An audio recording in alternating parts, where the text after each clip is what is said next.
Okey, bab pertama ialah keselamatan. Macam biasalah kalau duduk dalam industri pembinaan ni, keselamatan diutamakan. Safety first. Jadi mula-mula kita akan belajar bab keselamatan. Semua orang dah biasa dengar lah. Pergi mana-mana kursus pun mesti keselamatan diutamakan.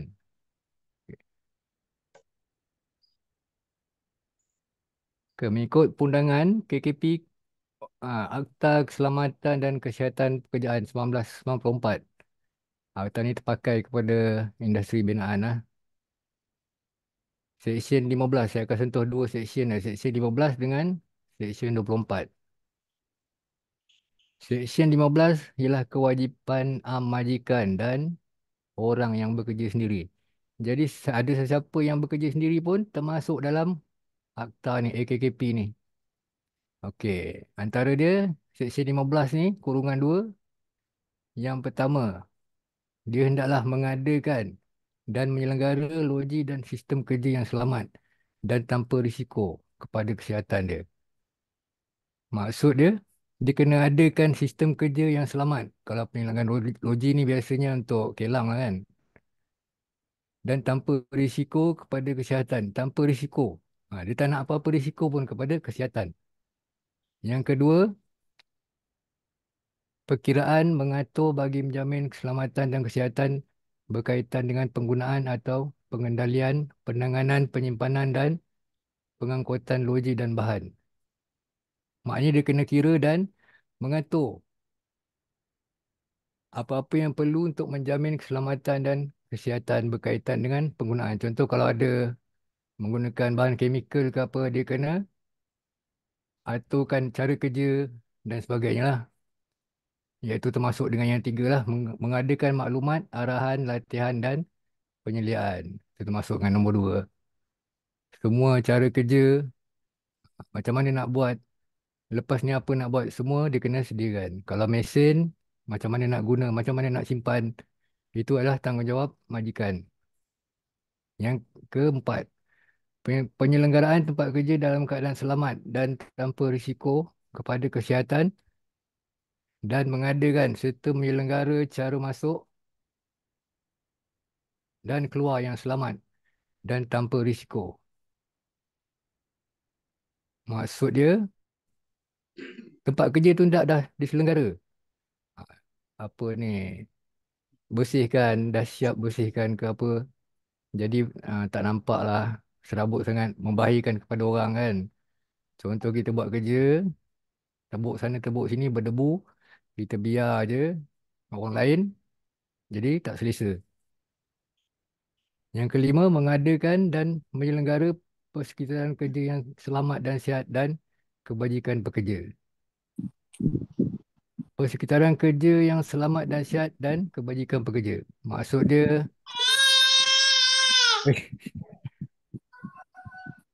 kebajikan pekerja ni kena jagalah. Sediakan peralatan, PPE dan sebagainya. Okey. Itu Seksyen 15. Seksyen 15 ni khas kepada majikan dan orang yang bekerja sendiri.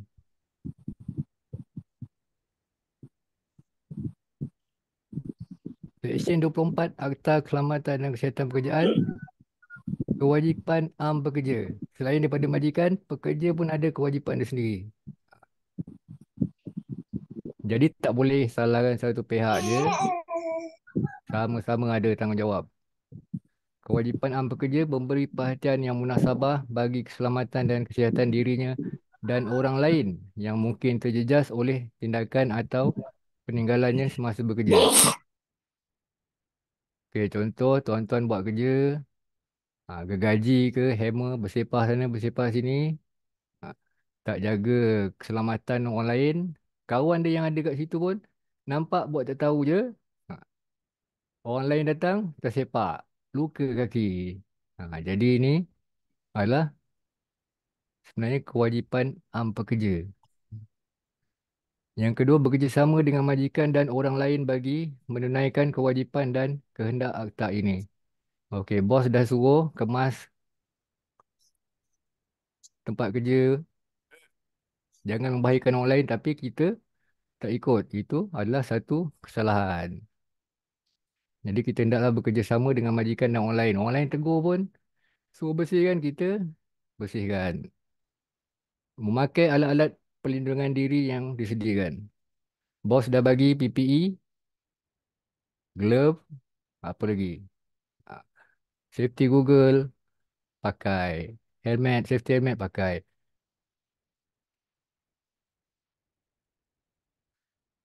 Yang keempat, mematuhi arahan dan langkah keselamatan yang dikeluarkan oleh majikan.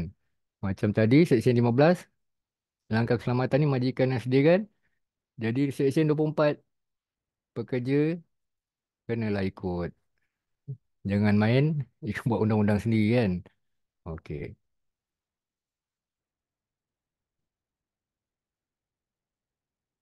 Kenapa diwujudkan akta? Untuk mencari siapa yang salah kan. Betul lah. Okey. Untuk Seksyen 15, jika didapati bersalah, penalti kepada majikan. Denda 50,000 atau 2 tahun penjara atau kedua-duanya. Salah satu dari Seksyen 15 ni, kalau majikan langgar dan dapati bersalah, ini dia punya apa? Fine dia lah. Untuk Seksyen 24, untuk pekerja. Okey, kalau terjadi apa-apa, sampailah apa JKKP masuk, tiba-tiba dia cek, yang salahnya pekerja, tak pakai PPE contoh, dapati bersalah, inilah penalti dia untuk pekerja. Denda RM1,000 atau 3 bulan penjara atau kedua-duanya. Pekerja tak banyak, pekerja dia tak banyak duit kan, jadi dia bayar denda pun sikit je lah. Okey, hazard pekerjaan. Hazard boleh ditaktifkan sebagai sesuatu keadaan yang mempunyai potensi untuk menyebabkan bahaya, kecederaan, menjejaskan kesihatan, merosakkan harta benda dan alam sekitar. Maksud dia, suatu keadaan yang mempunyai potensi untuk menyebabkan bahaya. Kita buat kerja dekat site construction, tiba-tiba ada nampak atas lantai ada lubang. Dalam lebih kurang apa ni, 2 kaki kan. Tak bertutup. Itu ialah hazard. Ha,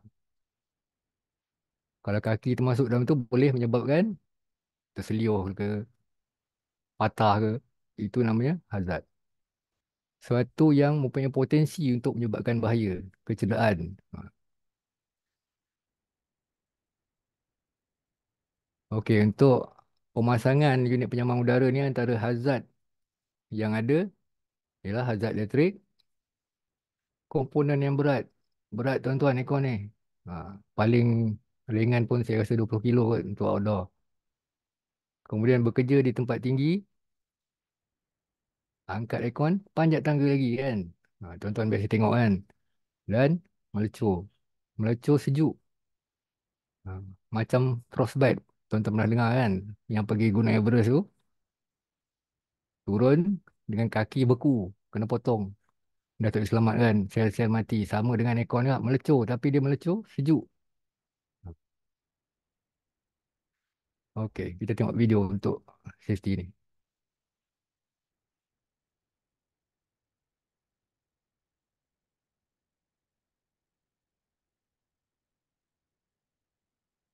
Tuan-tuan nampak berat tuan-tuan. Jatuh.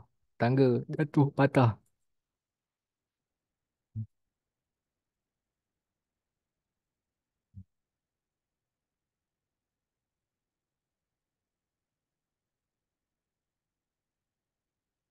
E neste ano Deus te livre de pegar uma cirrose, um cacete da polícia, de tomar pesadacil ou entrar numa bocada. Ini tuan tebuk-tebuk. Kena dekat paip air. Baik-baik kerja senang. Dia jadi banyak kerja. Ha,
Okey tuan.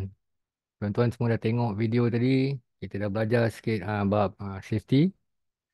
Ah, benda ni penting tuan-tuan terutama kalau tuan-tuan majikan lah. Kena sediakan semua peralatan yang perlukan untuk pemasangan. Terutamanya barang-barang yang macam tangga kan. Saya duduk dalam industri ni lebih boleh tahan jugalah lama kan. Jadi macam-macam yang saya jumpa lah. Yang tadi video tadi pun semuanya pernah jumpa. Bahaya tuan-tuan. Kita ada family untuk dibagi makan kan.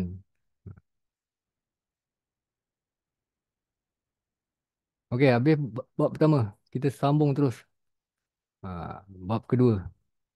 Pengenalan kepada unit penyamanan udara.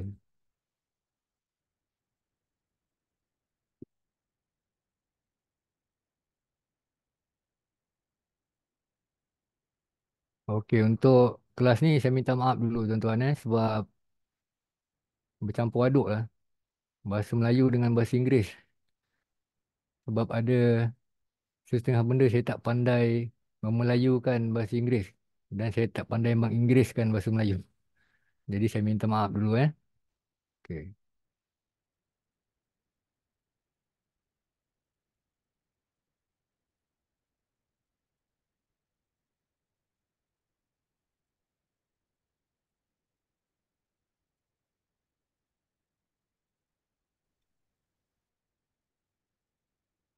Okey, bab 2. Semula pengenalan kepada unit penyaman udara.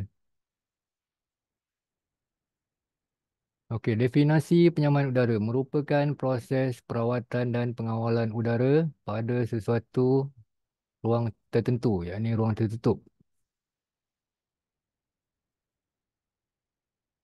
Okey, rawatan yang dimasukkan adalah dari segi mekanikal yang mana akan dilakukan kepada suhu, kelembapan, kebersihan pengagihan udara dan pembaharuan udara. Maknanya penyaman udara ni ialah rawatan kepada suhu dan kelembapan serta membersihkan dan mengagihkan udara dari segi mekanikal. Ha, apa maksud dia? Sekejap.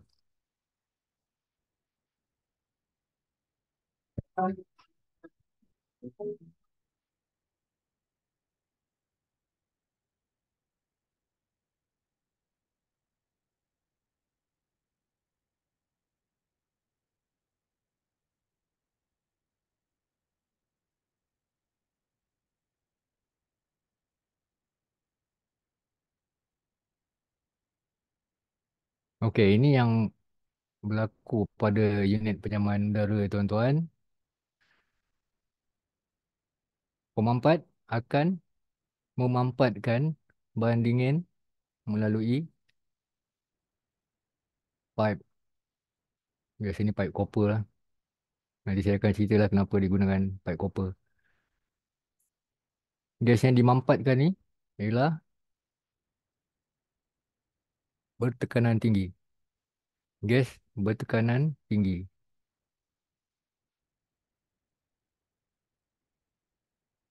Kemudian dia akan melalui pemeluap atau bahasa Inggerisnya condenser. Ha, dekat condenser ni ada kipas yang akan memindahkan haba daripada piping ni, panas ni, dia akan pindahkan haba untuk menyejukkan. Daripada kondenser, wap bertekanan tinggi ni akan bertukar menjadi cecair. Daripada gas, masuk kondenser, keluar, dia akan jadi liquid ataupun cecair. Tetapi cecair bertekanan tinggi. Cecair bertekanan tinggi ni akan masuk ke peranti pemeteran ataupun metering device. Dekat sini Proses seterusnya daripada cecair bertekanan tinggi kepada cecair bertekanan rendah. Contoh pipe kan, kita buka pipe air yang ada hos getah tu, kita picit dekat depan dia, dia akan jadi daripada tekanan rendah kepada tekanan tinggi. Tapi yang ni daripada bertekanan tinggi kepada tekanan rendah. Keluar ni masih lagi cecair, masuk ke evaporator ataupun penyajat ataupun indoor tuan-tuan. Ha, melalui pipe ni, dia akan menjadi cecair bertekanan rendah. Dekat evaporator ni akan dipindahkan haba menggunakan kipas ke ruang tuan-tuan. Jadi udara yang dapat ni sejuk. Daripada evaporator, daripada cecair dia akan keluar masuk balik ke kompresor dalam keadaan gas ataupun wap, low pressure. Kenapa kita cek uh, kita tengok aircon kita dekat luar tu, dua-dua pipe dia sejuk. Sebab metering device, condenser dan pemampat ni berada di bahagian luar. Jadi kedua-dua valve ni berada di sini. Satu valve dekat sini, dekat sebelum masuk kompresor ni. Satu lagi valve selepas metering device. Jadi dua-dua pipe yang tuan nampak tu sejuk. Ha. Kalau untuk aircon lebih daripada 3 horsepower, metering device ni akan berada pada evaporator, pada indoor. Jadi satu pipe akan jadi sejuk, satu pipe akan rasa panas. Okey tuan-tuan Faham tak? Okey tak apa. Kita tengok apa yang ada dalam sistem penyejuk ni. Pertama sekali, yang penting sekali dia punya nadi dia pemampat. Yang ni kompresor. Ha. Digunakan untuk proses mampatan haba dan bahan pendingin kepada tekanan tinggi. Nama dia pun pemampat kan. Jadi dia memampatkan haba dan bahan pendingin kepada high pressure. Terdapat 4 jenis atau kelas pemampat yang digunakan pada masa kini. Pemampat salingan reciprocating compressor, pemampat helical rotary, pemampat EMPA centrifugal compressor, pemampat scroll compressor. Jadi aircon yang tuan-tuan pakai dekat rumah ni adalah jenis scroll scroll compressor. Okey, kita tengok apa dia scroll compressor.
Okey, ini dia scroll compressor tuan-tuan Dekat tengah ni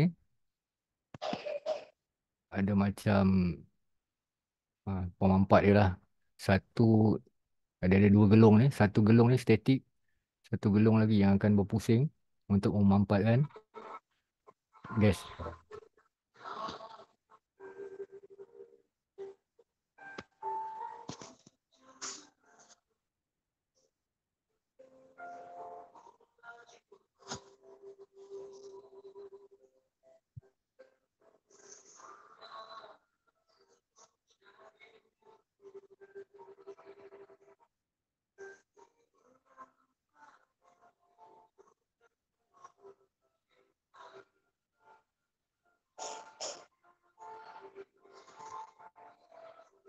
Okey. Yang kedua kita ada kondenser, pemeluap.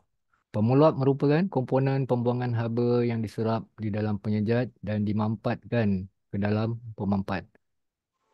Haba disingkirkan ke dalam satu medium di luar sistem penyejukan atau penyaman udara. Dengan penyingkiran haba, wap bahan pendingin yang panas akan bertukar kepada cecair. Dari kompresor, dia akan masuk ke kondenser dalam keadaan wap high pressure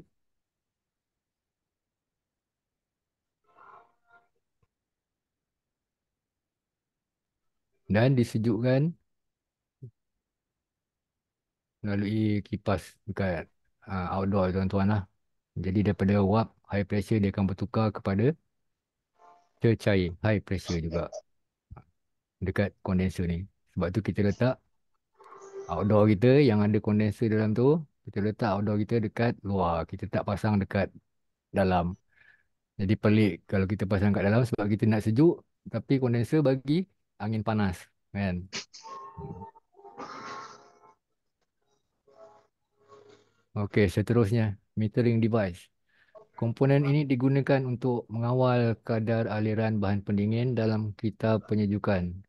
Bahan pendingin dalam keadaan cecair bertekanan tinggi perlu dikurangkan tekanannya agar kuantiti sebenar operasi pada takat maksimum keupayaan sistem dapat dicapai tanpa beban berlebihan di dalam pemampat. Kerja sebenar metering device ni, dia kurangkan tekanan. Ha, daripada kondenser tadi, jap tuan-tuan Okey, dari kondenser tadi, dia cair, high pressure, masuk ke metering device, dia akan keluar liquid low pressure.